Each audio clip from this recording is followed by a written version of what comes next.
ఓం శ్రీకృష్ణ పరమాత్మనే నమః. అథ అష్టమోऽధ్యాయః అక్షరబ్రహ్మయోగः.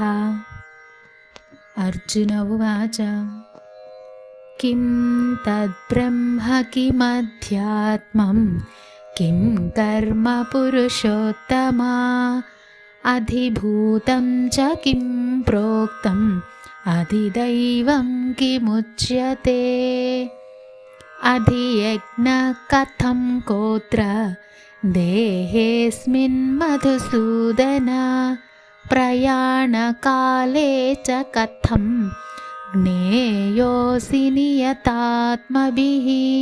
శ్రీభగవాన్ ఉవాచ అక్షరం బ్రహ్మ పరమం స్వభావోऽధ్యాత్మముచ్యతే భూతభావోద్భవకరో విసర్గః కర్మ సంజ్ఞితః అధిభూతం క్షరో భావః పురుషశ్చాధిదైవతం అధియజ్ఞోऽహమేవాత్ర దేహే దేహభృతాం వర అంతకాలే చ మామేవ స్మరన్ ముక్త్వా కలేవరం యప్రయాతి సమద్భావం యాతి నాస్త్యత్ర సంశయః.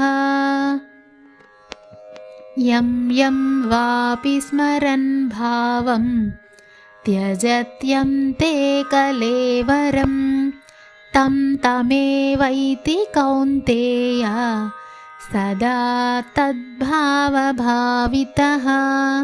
తస్మాత్ సర్వేషు కాలేషు మామనుస్మరయుధ్య చ మయ్యర్పితమనో బుద్ధిః మామే వైష్యస్య సంశయం.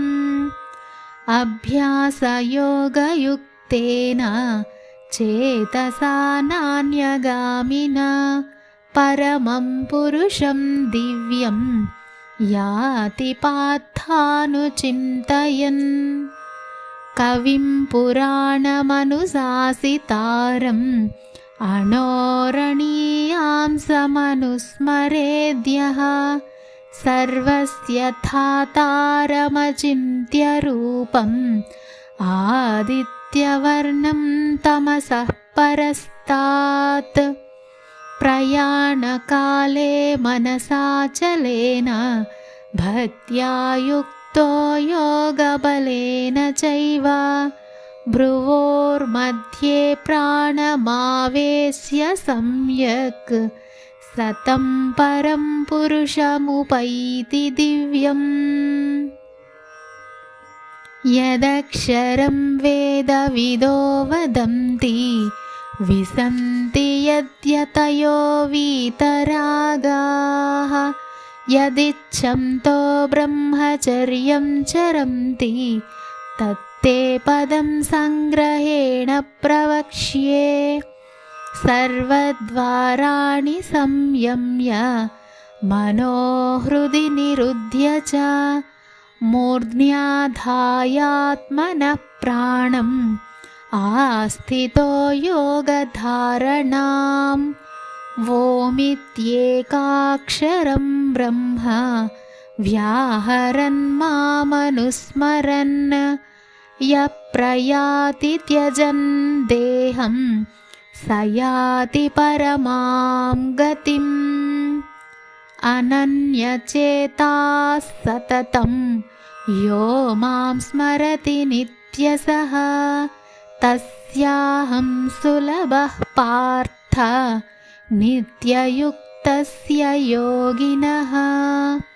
మాముపేత్య పునర్జన్మ దుఃఖాలయమశాశ్వతం నాప్నువంతి మహాత్మానః సంసిద్ధిం పరమాం గతాః. ఆబ్రహ్మభువనాల్లోకాః పునరావర్తినోऽర్జున మాముపేత్య తు కౌంతేయ పునర్జన్మ న విద్యతే. सहस्रयुगपर्यन्तम् आहर्यद्ब्रह्मणो विदुः रात्रिं युगसहस्रान्तां ते होरात्रविदो जनाः। अव्यक्ताद्व्यक्तयः सर्वाः प्रभवन्त्यहरागमे रात्र्यागमे प्रलीयन्ते तत्रैवाव्यक्तसंज्ञके। भूतग्रामः स एवायं भूत्वा भूत्वा प्रलीयते रात्र्यागमे वसः पार्थ प्रभवत्यहरागमे।